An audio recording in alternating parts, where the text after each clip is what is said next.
बिस्मिल्लाहिर्रहमानिर्रहीम, अस्सलाम वालेकुम। मैं हूं शाहिद सकलैन और आप देख रहे हैं मेरा यूट्यूब चैनल। 30 जनवरी है, सोमवार का दिन है और आज की इस वीडियो में हम बात करेंगे मग़विया ज़ाहरा केस के हवाले से कुछ अहम डेवलपमेंट्स सिंध से।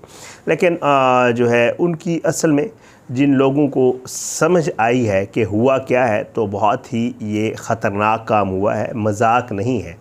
आज सिंध हाई कोर्ट में जो है वो एक समाअत हुई है, उसका अहवाल आपके सामने रखना है। इस समाअत के दौरान जज साहब ने क्या रिमार्क्स दिए, उनके वो जो रिमार्क्स हैं वो भी आप ज़रा गौर से सुनिएगा, आपको अंदाज़ा हो जाएगा कि अगर ख़त्म होना होता केस तो फिर वो ख़त्म हो चुका होता।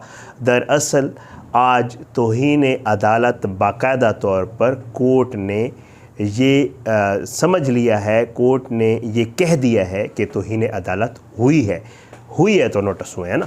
अगर कोर्ट एक्सेप्ट ही ना करती तो फिर नोटिस ही ना होते। बहरहाल आज नोटिस हुए हैं, लेकिन जो है ज़ुनैरा अली जाफ़री और बिलाल और ज़हीर और इनके साथ जितने भी लोग शामिल थे इस तौहीन अदालत में, क्योंकि इन्होंने बारहा जो कुछ किया उसके ऊपर हम आपको बार बार बता चुके हैं। आज कोर्ट में हुआ क्या क्या कुछ था और इसके ऊपर क्या हो सकता है, आज की इस वीडियो में ये चीज़ें आपके सामने रखूँगा।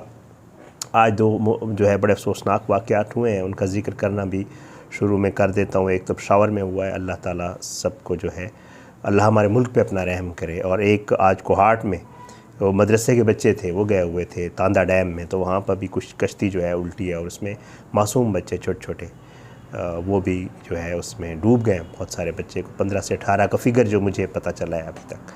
तो बस अल्लाह ताला हमारे मुल्क पे रहम करे और अल्लाह सबको अपनी हिफ्ज़ व अमान में रखे और अल्लाह हमारे मुल्क को जो है अल्लाह इसकी हिफाजत फरमाए और अल्लाह सब के लिए खैरियत करे। आज ही सिंध हाई कोर्ट में जो है वो समाअत थी। समाअत क्या थी? 21 जुलाई वाले दिन बच्ची को जो है वो दारुल अमान से जो है वो शिफ्ट किया गया था, लाहौर दारुल अमान से कराची मुंतकिल करने का जो है वो फ़ैसला सुनाया गया था। और इसमें जो है जब ये फ़ैसला सुनाया गया इकबाल कल्होड़ो साहब की तरफ से, तो उस दिन जो है ये फ़ैसला बिल्कुल पसंद नहीं आया जनाब अली जाफ़री साहब को, ज़ुनैरा माम साहिबा को, जनाब बिलाल साहब को। और जो है वो क्योंकि फ़ैसला तो उन्होंने करना था, इकबाल कल्होड़ो ने वैसे ही मतलब उनके नज़र में ये था कि जो फ़ैसला वो दे रहे होते हैं रोज़ बैठ के लाइव में, वो वाला फ़ैसला आना चाहिए। इकबाल कल्होड़ो ने जो दिया है वो गलत है।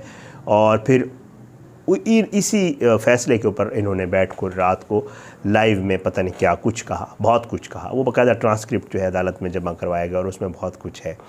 और उसमें जो है जजेस के ऊपर पूरा एक तो इल्ज़ाम तराशी की गई, कहा गया जी ये फ़ैसला ये है वो है, और ये फ़ैसला जजेस जो है वो भी मिले हुए हैं। जैसे कहते हैं ना कि जी अली काज़मी के साथ पूरी सिंध हुकूमत मिली हुई है, फिर कहते हैं पता नहीं शैला रज़ा भी जो है ना वो भी चला रही है सारे मामलात, और पता नहीं किस किस के ऊपर इल्ज़ाम तराशी की जाती है। इसी तरह अदालतों के ऊपर भी इल्ज़ाम तराशी की गई। अली काज़मी साहब ने जो है वो नबील कुलाची साहब वकील हैं, उनके वसातत से जो है एक दरख्वास्त दी थी जो है वो तौहीन अदालत की, और उसमें जो है इकबाल कल्होड़ो साहब की ही अदालत में ये केस आया। तो उन्होंने कहा कि जी मैं नहीं सुनता हूँ, क्योंकि ज़ाहिर है मेरे मुताल्लिक़ ही है तो मैं ना सुनूँ तो बेहतर। उन्होंने चीफ़ जस्टिस साहब को भेज दिया था, chief justice Sindh high court को। Chief justice Sindh high court साहब ने बाकायदा नोट लगा के दोबारा वापस इकबाल कल्होड़ो साहब को भेजा और उन्होंने कहा कि जी ये आप ही सुनेंगे। तो इसके ऊपर इकबाल कल्होड़ो साहब ने आज की समाअत, लेकिन समाअत के अंदर क्या हुआ? आज ये हुआ कि जज साहब ने देखी फ़ाइल और उन्होंने कहा कि यार ये कौन सा केस है, तो उन्हें बताया गया। फिर उन्हें देखा, उन्होंने कहा जी ये तो तौहीन अदालत वाला मामला है। तो इसके ऊपर जो सरकारी वकील है उन्होंने कोशिश की कि जी मामला जो है वो ख़त्म हो जाए और इसको ना सुना जाए। तो उन्होंने बाकायदा तौर पे कहा कि जी देखें ये दरख्वास्त तो निपटा दी गई है और जो है ये तो मेरे ख़्याल से मामला ख़त्म हो गया है और ये तौहीन वाला मामला तो है, लेकिन जो है अब इसको आगे मतलब उनके कहने का ये मकसद था इनडायरेक्टली कि इसके सुनने का आपको फ़ायदा नहीं है। लेकिन इकबाल कल्होड़ो साहब ने जब फ़ाइल देखी तो उन्होंने कहा नहीं ये तौहीन अदालत वाला मामला है और इस मामले में ना सिर्फ मेरी अदालत की बल्कि वकला की, जजेस की और अदालतों की तौहीन की गई है। तो ये बड़ी अहमियत का हामिल मामला है और इसको सुनना चाहिए। तो इकबाल कल्होड़ो साहब ने कहा कि हम ऐसे करते हैं, इसके ऊपर इसको बग़ैर सुने नहीं जाने देते। फिर उन्होंने बाकायदा कहा भी सी कि चीफ़ जस्टिस को भेजा था, लेकिन चीफ़ जस्टिस ने दोबारा मेरी अदालत को भेज दिया, तो अब मैं ये सुनूंगा केस और इसके ऊपर ये करते हैं कि हम इनको नोटिस कर देते हैं। बहरहाल उन्होंने लाहौर और कराची से ताल्लुक़ रखने वाले ज़हीर के सहूलतकारों को नोटिस कर दिए, जो कि ज़हीर को बैठ के प्रमोट करते हैं और उसकी फेवर में इतनी मोहब्बत में आगे चले जाते हैं कि उनको ये याद नहीं रहता कि वो तौहीन अदालत कर रहे हैं। बहरहाल इस मोहब्बत की ज़ाहिरी बात है, कुछ न कुछ कीमत तो चुकानी पड़ती होती है। तो अब ये है कि उन्होंने नोटिस किए 15 दिन के, और उन्होंने कहा कि जी 15 दिन के अंदर अपना जवाब जमा करवाएं। अब या तो ये जवाब जमा करवाएंगे, क्योंकि जो मेरी बात हो रही थी कुछ एक दो वकील दोस्तों से, उन्होंने कहा कि ये बड़ी ही हसास नोयत का मामला होता है, मजाक नहीं है। हमने एक केस देखा था बाबर रवान साहब का। बाबर रवान साहब यहाँ बहुत बड़े वकील हैं और ये लोग तो उनके पा में भी नहीं हैं। तो बहरहाल उन्होंने इधर सुप्रीम कोर्ट में एक शेर पढ़ा था, बड़ा मशहूर शेर हुआ था, उनके नोटिस मिले कख नहीं लिया। फिर यही हुआ कि फिर उनकी लाइसेंस कैंसिल हो गई। तो इस तरह मतलब ये इतनी हसास नोयत का मामला होता है, जो अदालत की तोहमत है, मजाक नहीं होता कोई। और फिर जो है ऐसे लाहौर हाई कोर्ट का भी एक वाक़या है, लाहौर हाई कोर्ट में भी ऐसे हुआ था। तो उसमें भी बाकायदा जज साहब ने, और हम अदालतों में जाते हैं हम देखते हैं जजेस बाकायदा बड़े अच्छे वकीलों को जो है ना वो ठंडा कर देते हैं उधर ही खड़े खड़े।